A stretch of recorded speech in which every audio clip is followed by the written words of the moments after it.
Earlier this month, during an OPEC Plus meeting in Vienna, Saudi Arabia, the world's largest oil exporter, announced its latest production cuts totaling 1 million barrels of oil per day, which will come into effect on July the 1st. The move, which Riyadh has done at least twice since last October, aims to reduce global supplies and drive up oil prices and revenues for the kingdom. But the world's second largest oil exporter, Russia, doesn't seem to be going along, as it previously pledged to do. Earlier this year, Moscow had agreed to go along with Riyadh's production cuts, but it recently stopped disclosing data on its oil industry. Analysts estimate that Russia's oil exports are actually increasing, undercutting the Saudi move. Since Russia launched its attack on Ukraine last year, Western sanctions and price caps have left Moscow with fewer export options. The uneasy oil alliance between the Saudis and Russians is also not new. Back in 2020, during the height of the COVID-19 pandemic, Moscow refused to cooperate with Riyadh on production cuts to stabilize prices, resulting in the Saudis flooding the market with oil to damage Russian companies. And to further discuss the possible rift between Russia and Saudi Arabia, joining me now from Dubai is Iman Nasseri. He is the managing director at FGE Middle East. And from Berlin, Thomas O'Donnell.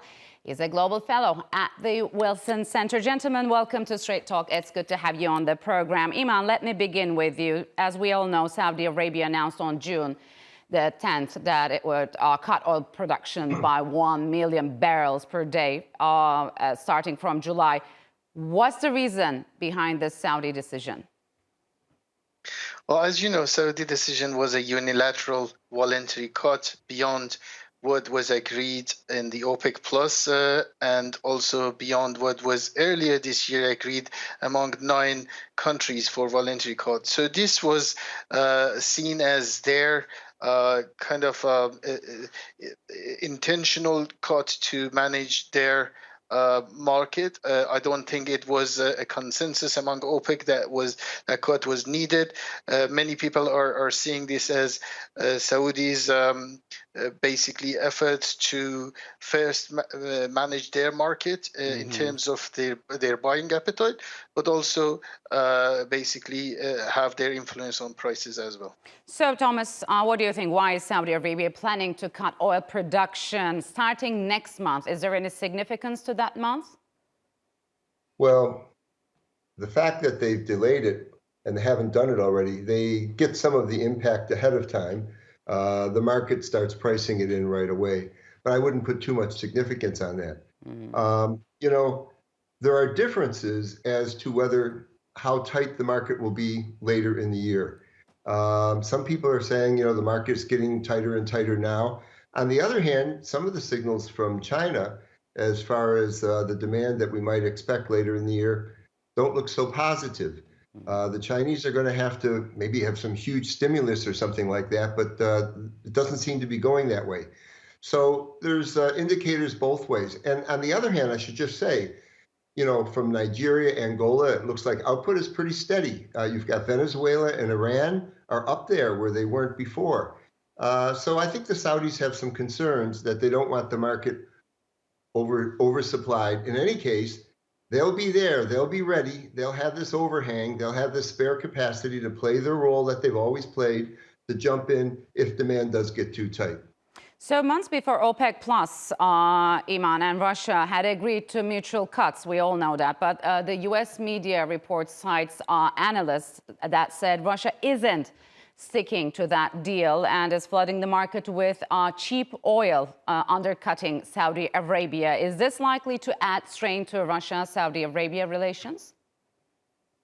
Well, I have to say that we're monitoring the market overall and Russia very closely, and we do not agree with that statement. We think the Russian production, if anything, is below their production cap, or in fact cutting more than they should because of the market condition for their crude being exposed to sanctions by US and Europe, as well as the price cap. So if anything, they are in fact over complying to their quota plus voluntary cuts. That's how we see it. However, I have to say that there is a slight kind of uncertainty or gray area around production of certain countries, including Russia, which lies into counting condensate barrels, which are the liquids producing from natural gas, as well as some NGLs. I believe some people may take the basically nominal number and put it against their production quota, which is only for crude oil, and then assume that they are producing above and beyond what their quota is. But that number, if they do that, includes liquids that are called oil, but they're not crude oil and are not subject to the OPEC deal. Yeah. So, Thomas, if those reports are true that Russia is not going along with the Saudi, is there a risk of a repeat of 2020 oil price war between Moscow and Riyadh after when Saudis flooded the market with cheap oil to send prices down? Well, let's step back a little bit here. We're sort of talking geopolitics in the oil market. Iman's analysis is very interesting.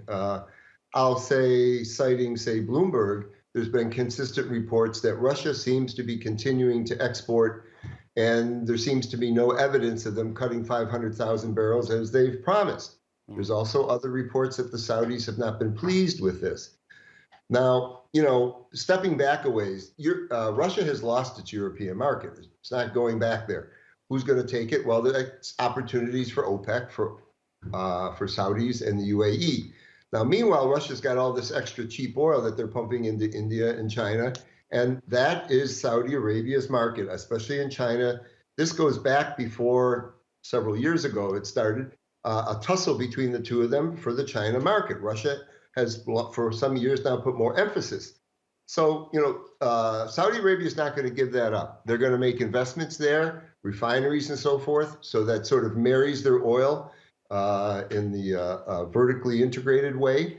And the problem is if it does happen that demand does not pick up and there's too much oil in the market, this will get hotter between the two of them. Russia made a terrible mistake in March 2020 when they decided to blow up the agreement of OPEC Plus to cut before when COVID was coming very strong. And they got hammered by the Saudis. And they lost, and that's the reason that they're a member of OPEC Plus. It wasn't some voluntary joining. They lost an oil price war against Saudi Arabia in a matter of days. They had to call Trump to intervene and get the prince on the phone, and that's why they're a member. So that's good for Saudi. The Saudis forced them in to OPEC Plus. If it gets unmanageable, yes, it could blow up again. So, Iman, how has the Ukraine war impacted the Saudi-Russian oil alliance? I mean, have they worked together well, or have they undermined each other, especially when their national interests are at stake? Well, just one quick comment before I answer this question regarding what Tom said, and that's basically another source of confusion sometimes on the market that people look at, such as that story that Tom referred to on Bloomberg, look at the exports out of Russia and then try to assess their sticking to their voluntary cuts or OPEC. The cuts and the OPEC deal is on production and not on exports. And what's happening is that Russia's internal use of crude or refinery runs have dropped. And that's what we see. Not everyone following internal domestic market in Russia would see that. Hence, while their production has dropped, their exports has remained constant because of lower production at home. Now, going back to your question to me about the post-Russia Ukraine war, what has happened, I think what a very important point raised by Tom is basically that post that kind of price war between the two in 2020, what has happened is that recently, and certainly over the past 12 months or longer, we have seen that in OPEC, the discussion is more towards cohesion and trying to stick to this accord, trying to basically have all the members on board rather than upsetting certain members or pushing them towards a boundary of leaving or perhaps another war, be it a price war or supply war. So I don't think, in fact, or I would say post-war in February 2022, I don't think there have been much of a conflict of interest between the two nations, and if anything, they have somehow the Gulf players, the Saudi, have kind of supported them in the context of OPEC by giving them some flexibility and freedom in terms of the agreements. So everything is fine between the two countries, right? I would say so. Tom, would you agree?